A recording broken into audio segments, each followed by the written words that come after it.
Yeah. Well, now that it's been almost a year, giving you another episode, well, why don't we talk about what happened this year?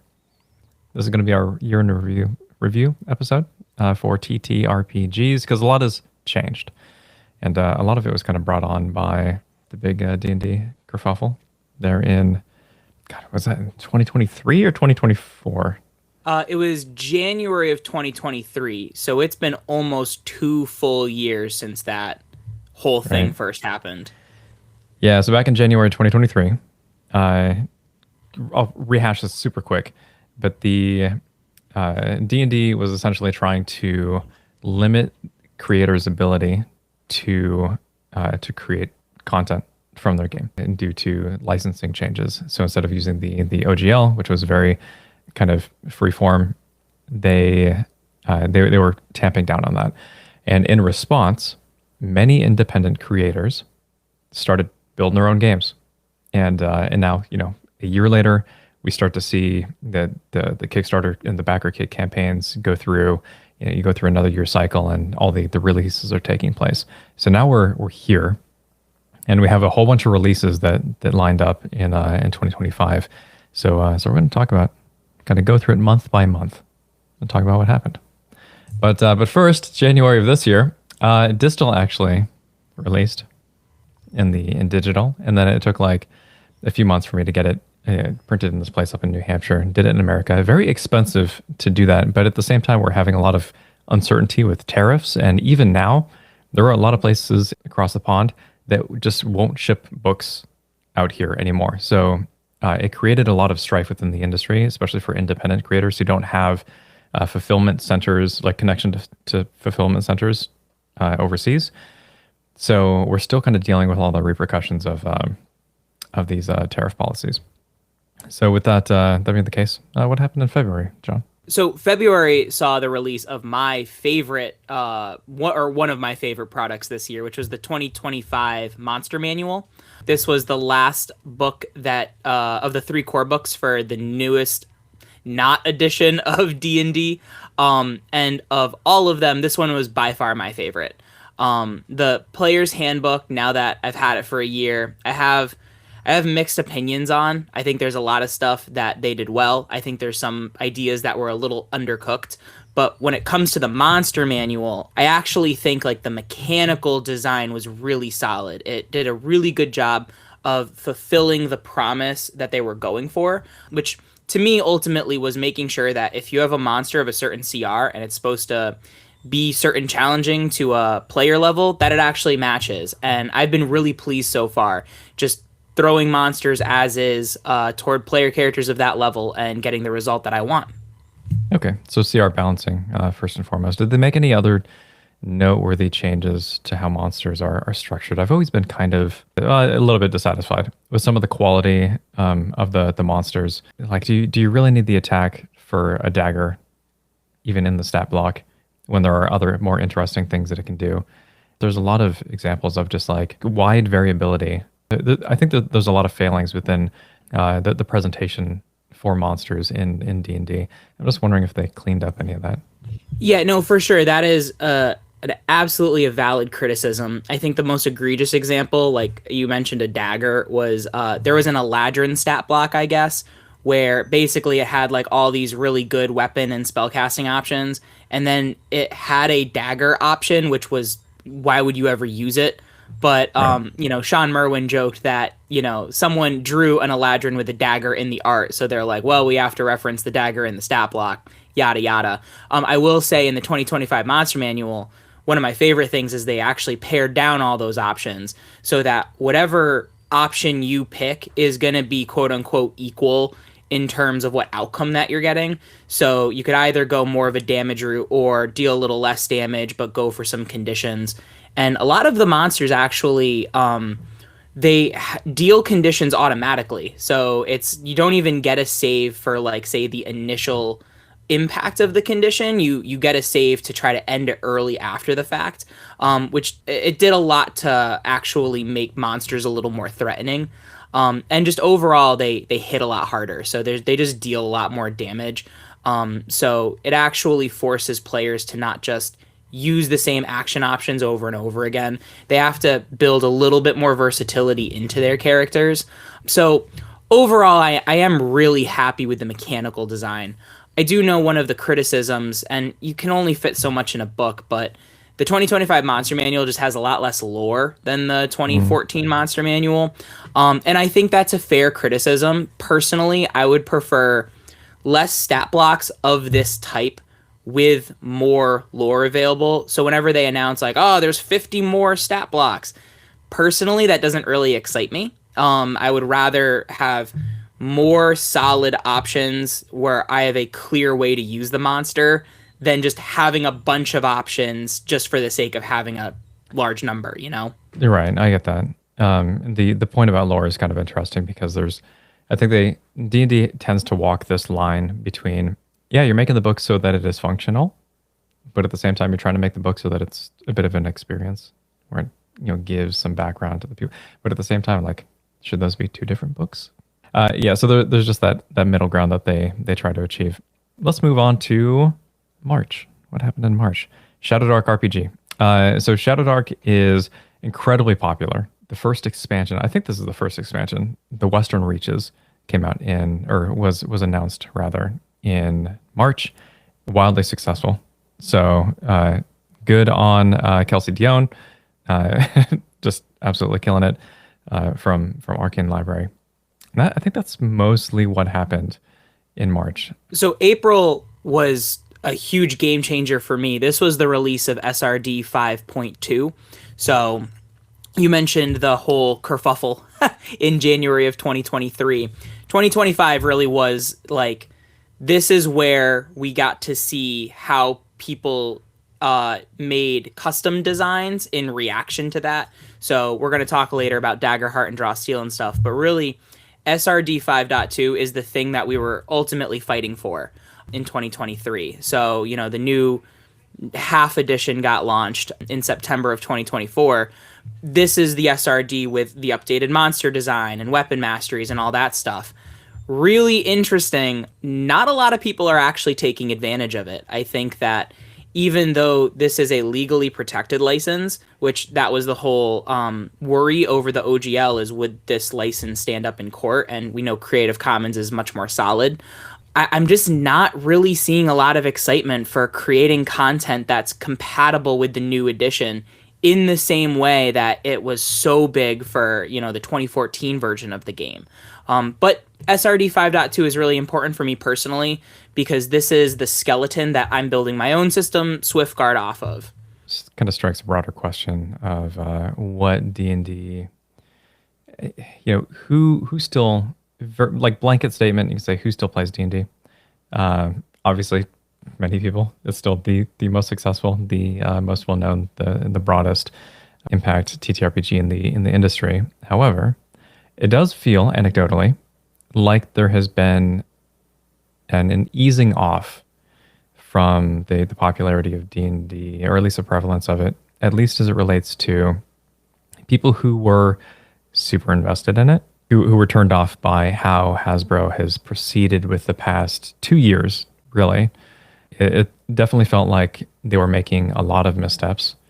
You have people like Todd Kenrick moving over to Darrington Press to help out with Critical Role's namesake products, and just like a lot of talent kind of evaporated within D&D, and there didn't really seem to be any like forward momentum.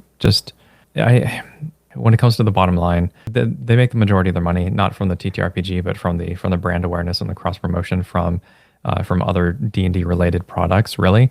So seeing people kind of like not be as hyped about D&D, I think speaks to just that there's more options in the industry that are kind of shiny and new and fun, and we're kind of over it. So the other two names I do want to add, because you mentioned Todd Kenrick, are Jeremy Crawford and Chris Perkins. Both also moved from Hasbro to Darrington Press.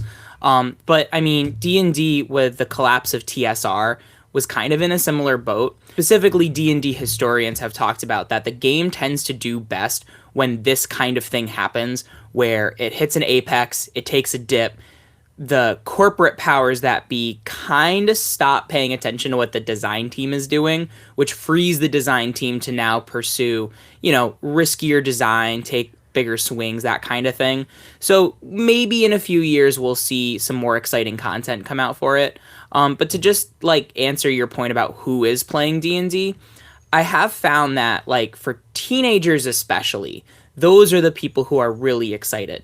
So invested, for lack of a better term, like pundits like ourselves who really track a lot of this stuff, Right. we're pretty jaded about D&D. But when I talk about kids and their after school program, the nice thing about D&D is because it's so well known and so ubiquitous, and ultimately I don't think the mechanics are too complicated, at least compared to some other crunchier games that I've tried to dip my toes into. I do think for like teenagers that are excited about the idea of TTRPGs, those are the people that are still like really clamoring for it. But Right. yeah, people that were really excited about 5e that kind of fell off because of the OGL thing, I don't think 2024 really brought them back. Right. You see this a lot in the games industry as well, where between the 2014 release and the 2024 release, there are 10 years. 10 years is like a good cadence for you to release a new game and get people excited about it. However, when you play it really like safe, like D&D did, you're not really re-upping the excitement of the existing audience. Like you're not getting that influx back. The I think new players who aren't like immersed in D&D and all the politics and the nonsense that happens on like the business side and how it affects creators. Like they don't care. They're not going to see it. They're just going to see the brand awareness and then be able to, pick it up just like if it worked, 10 years ago. So it can be a really difficult challenge so you have the companies like Hasbro wants to play it safe because they want to make money. And that's the only thing that really matters. And when that happens, you're not making the product for for its creativity, for the inspiration of doing something new and amazing. You're putting yourself in a box, and it's really detrimental to the industry as a whole. But in that failing, in that safety that Hasbro is trying to play, you allow for new growth. So the Daggerhearts, the Draw Steals, and whatever else happens to come out. So yeah, I guess in the pain, there's an opportunity. I do want to use this opportunity to just address a topic that I think we covered in a much earlier episode, where we talked about Ben Riggs's article, "The Golden Age of TTRPGs is Dead." One of the things that he noted historically is that when D&D did worse, the TTRPG hobby as a whole did worse, because D&D has historically acted as kind of a gateway game for people to get into TTRPGs, from which they branch out to more, niche systems, like Vampire the Masquerade, Pathfinder, whatever. So when it came to the OGL thing, one of my worries was that if D&D had this bad reputation, would that start to stifle people entering the game? And thankfully, I kind of didn't know. I said if I had to follow Ben Riggs's prediction, I would go with it because he had data to support it. The one thing that really changed was Critical Role. So Critical Role is a much better entry point, Critical Role and Stranger Things, to TTRPGs as a hobby than D&D as a game ever was. So when we're looking at, how the industry as a whole has strengthened, Bob Worldbuilder did a video like just analyzing Kickstarter data and how like the Avatar TTRPG, Cosmere, like all these other games are multi-million-dollar Kickstarters that wasn't happening pre-COVID. So I do have a lot of hope for the industry because of popular, streaming platforms and just getting more people into the space, not necessarily through D&D. Although I will say there was a recent Eldritch Lorecast where they kind of went over the actual sales data of 2024, and it's not as bad as we've been led to believe. So I think we feel less people are playing because of our circles, but that doesn't necessarily mean that sales are catastrophically low. Right. I don't think that sales were ever going to be catastrophically low. That's like not a thing that can happen when you have that much power and the ability to advertise. And yeah. So the whole like D&D is dead thing that you see circulating online is just it's silly clickbait garbage that you see all the time. But with that being the case, the industry is, I think, less affected by changes than they would have been just due to social media. We aren't so closed off anymore from advertising, from our friends talking about the games that they're playing. And there has definitely been like a culture that has been built up over time where we've almost fully escaped the paradigm that you're a nerd who lives in their mother's basement when you're playing games or you're playing TTRPGs and that sort of thing. And it is now kind of shifted toward like, no, it's a release valve. Actually, it's therapy. Actually, it's community building. Actually, when you're doing these sorts of things, and I think that because of that, the industry as a whole is not. I don't think it's ever going to be in decline in the same way that it was 10, 20 years ago, unless we hit like another pandemic maybe. But even then, like all that sort of stuff kind of shifts online.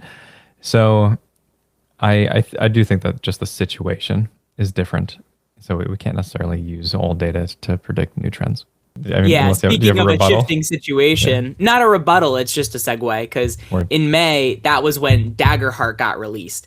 And I gotta say, even after its release, like, say what you want for or against the system, Daggerheart is the cool thing that pretty much everybody I know is talking about. I would be interested to play it. I built character in it, and I was like, there's some interesting things. There's also like a lot of really fiddly things, but this was way back. They've actually made some changes since that point. So this was like an earlier beta or whatever of it. So, but even then, so somebody commented on one of my videos because we had talked about Daggerheart in the past, and one of my big hangups about it was that it takes a very specific type of player or a table even, to be able to endure the style of initiative that they play with, the voluntary commitment to like, oh, this is what I want to do. I made a point about that, but somebody else commented now like a year later or many months later that Daggerheart is actually like it's a good tool to help shape the way that people play, because of its popularity. People are getting more used to this style of play. And like, actually, yeah, that's a really important point that I hadn't thought about when I was making this particular video, is just because Critical Role, much like D&D, Critical Role has a lot of appeal and a broad impact, but because of their impact, they're able to shape the TTRPG as an industry with somewhat of a strong hand. Anyway, the takeaway is that the industry is shaping itself over time by virtue of the big movers that are in it right now. Yeah, I think my only rebuttal would be, in my opinion at the moment, I do think that Darrington Press has a lot more momentum than Hasbro. I think that D&D is is more recognized as a game, but in terms of bringing people in like that power, I think Darrington Press actually has a little bit more up on Wizards of the Coast. Just thinking in terms of their media reach, like there's obviously Critical Role, but I mean, you've got a pair of Amazon Prime shows right now too. So even someone just, scrolling through Amazon Prime is going to be able to see a piece of media that would fold them into perhaps the TTRPG industry. And really Daggerheart, it's not even really the mechanics that I think are as impactful as the culture that it emphasizes. So, and the thing that's been making me laugh is just some people who are obviously really well-known game designers and stuff, they almost talk about it like mind-blowing, like, whoa, ask your players what their characters see in the setting, and let's build this story together instead of me setting the scene and you reacting. And it's like, well, yeah, I mean, I've been doing that for like 5 years. Like it's funny that just by saying it outright, it gets recognized as like this cultural mover and shaker.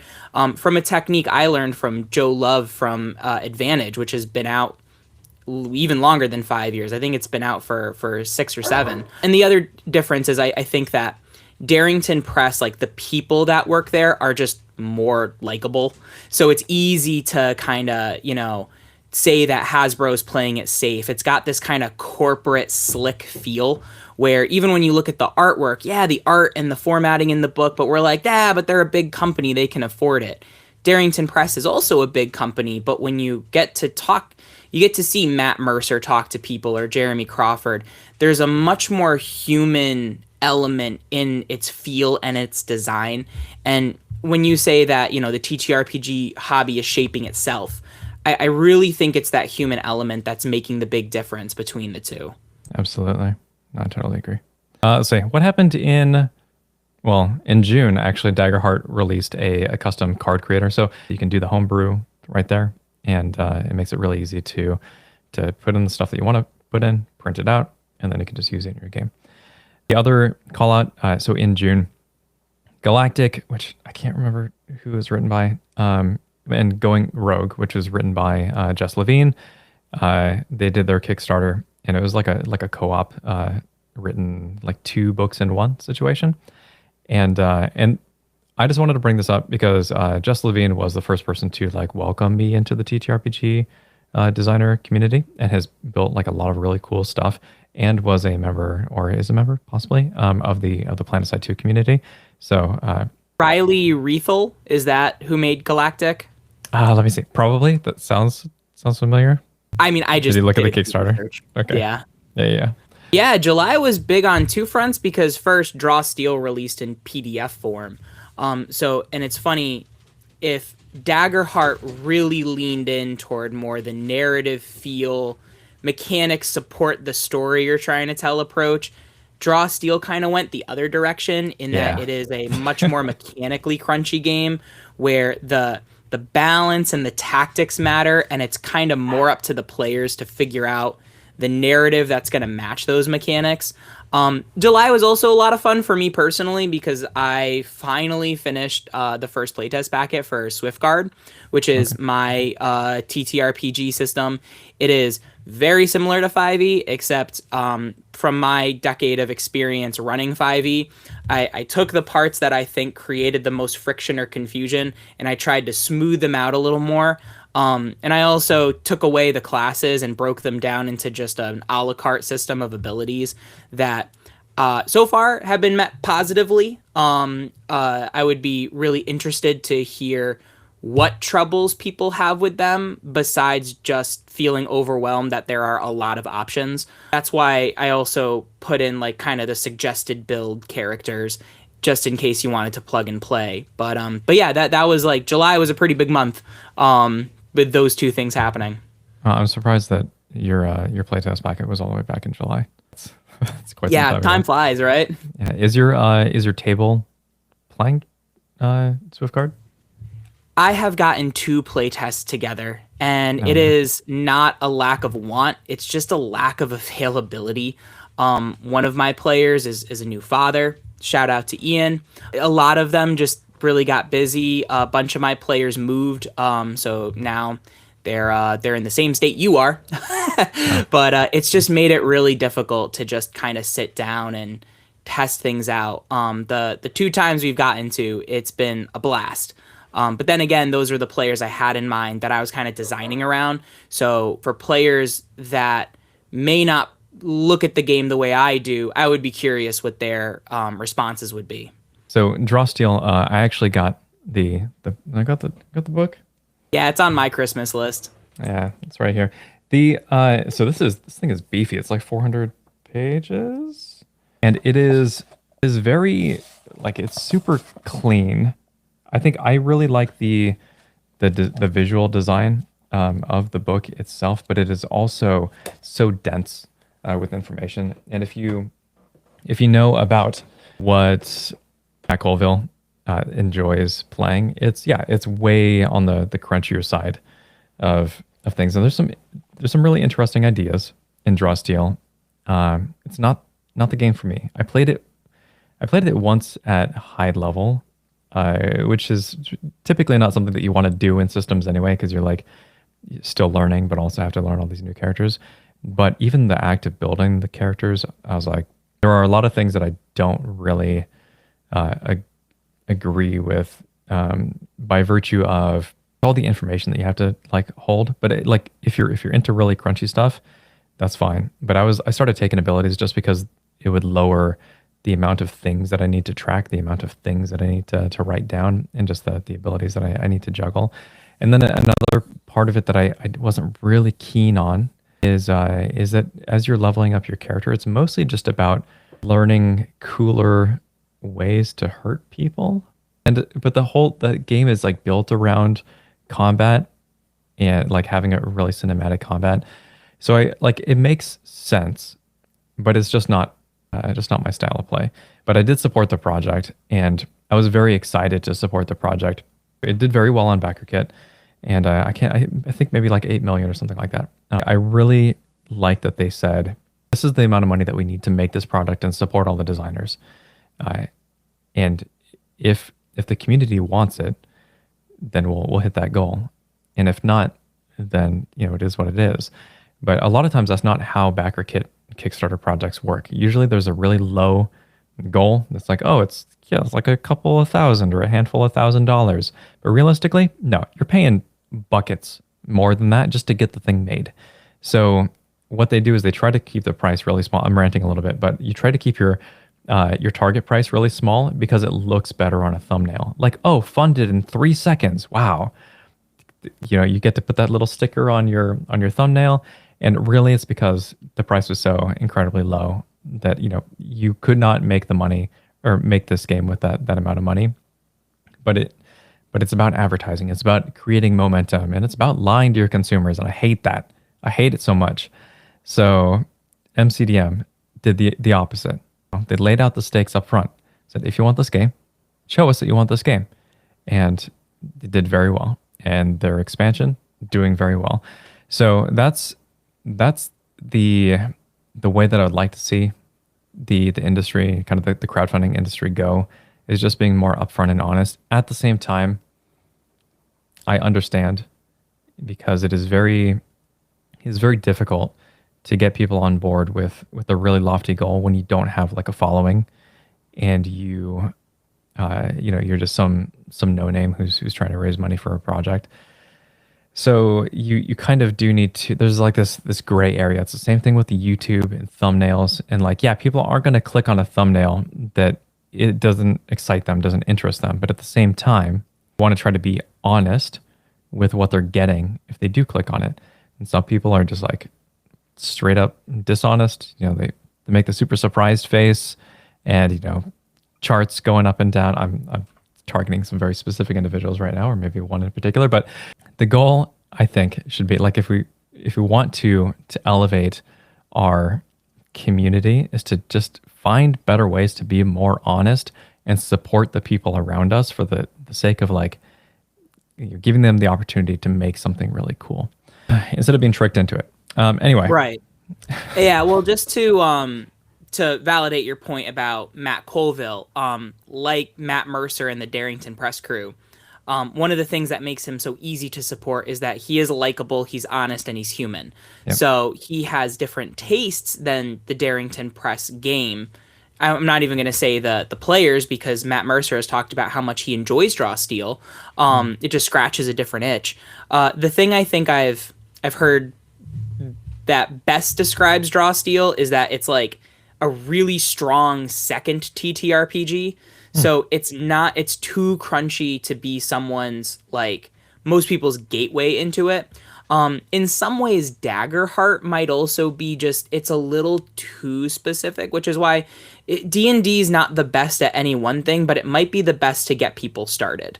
That's something I'm waiting to be disproven on, because as much as I can talk about how Draw Steel and Daggerheart have affected the industry, I haven't played them myself yet. But what you said about like Draw Steel mechanics, I have heard echoed from other very intelligent members of the community, which is like even at level 1, it feels like there's an overwhelming number of options for you to pick from. Whereas Daggerheart did the exact opposite. There is a level up system, but from my understanding, kind of your core kit is the same as what you're starting with. It's just that things might improve or you might get another option here or there, but it's not, it's a lot more contained than something like Draw Steel, which goes the opposite direction, just gives you a whole lot of levers to pull and buttons to press. So yeah, I do like how and you can support all of them if you have the money, right? It's just the industry is now being able to cater to specific niches, which I think overall is a healthy thing. All right, let's look at August. Are we in August? We're in August.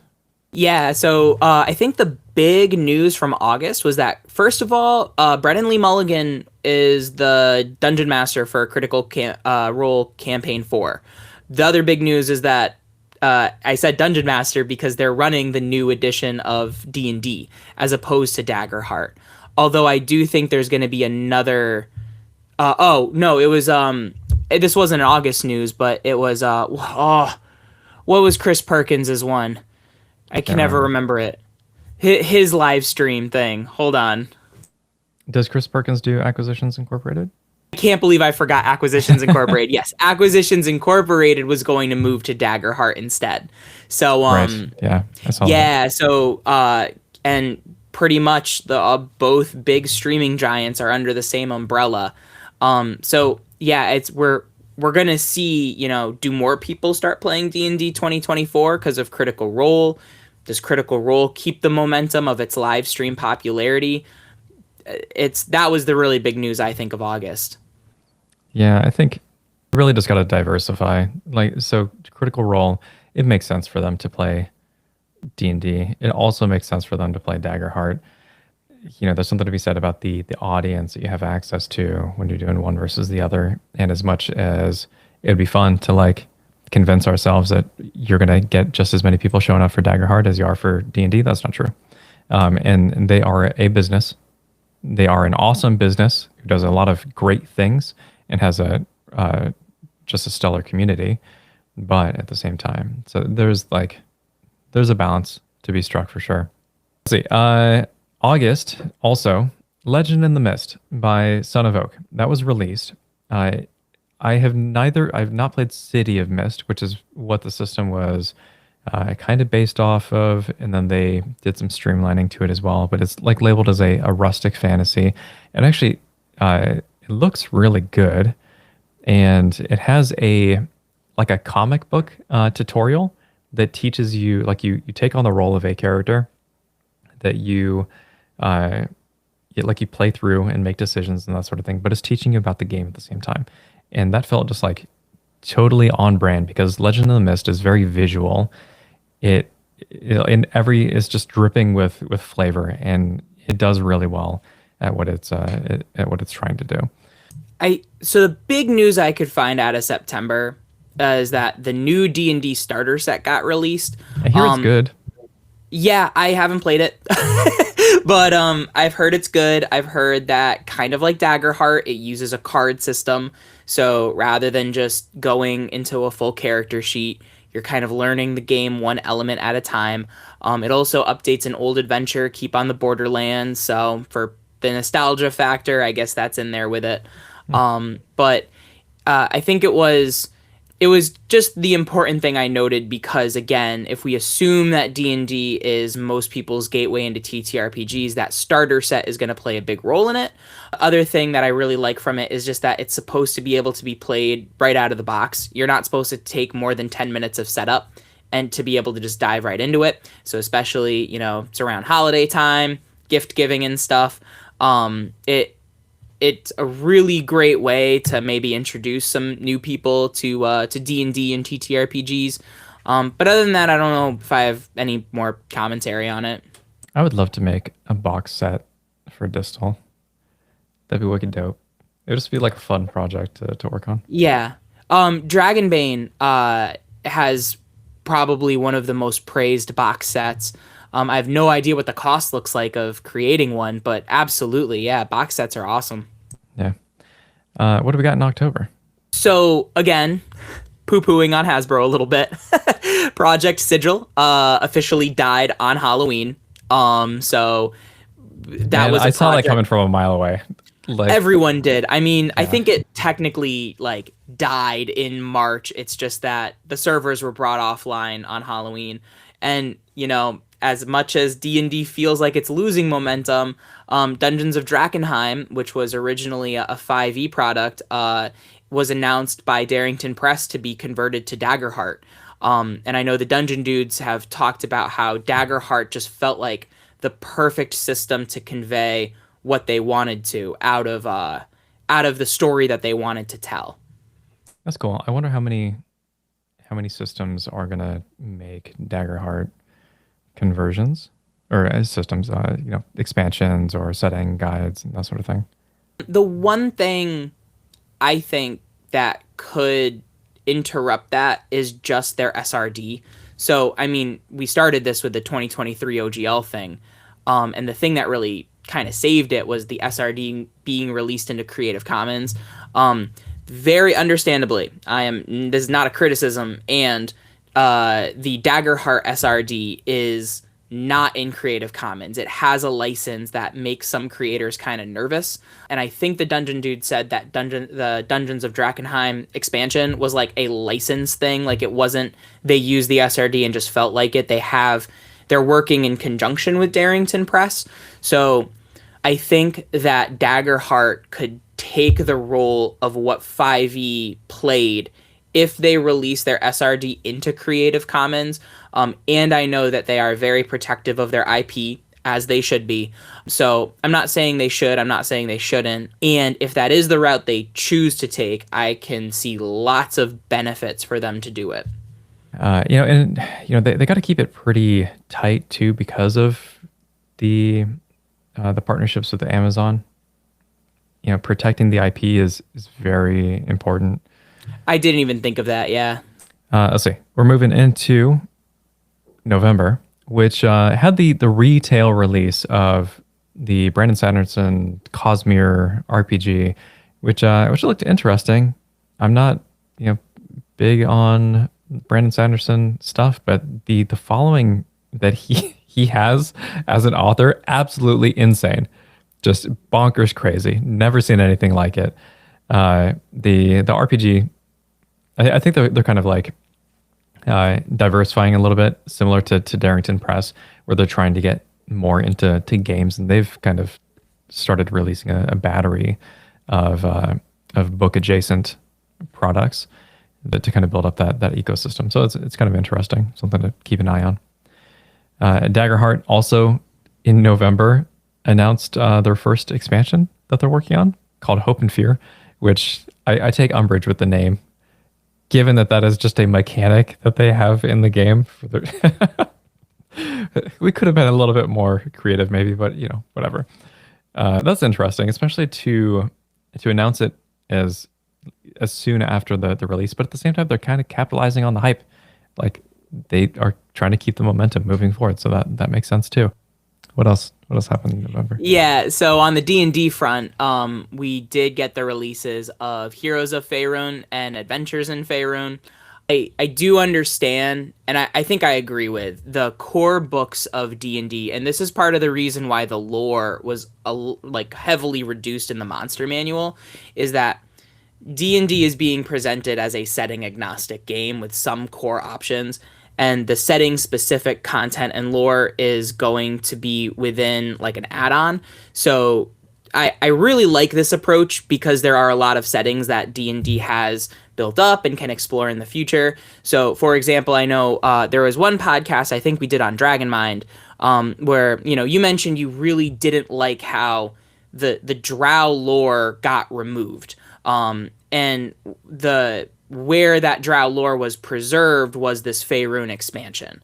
So because the drow in Eberron are very different than the drow in Faerun, so what we classically think of drow are the Faerunian drow. They're in this product. Haven't really heard a lot of yay about it. The D&D tubers have talked about whether or not the content is balanced.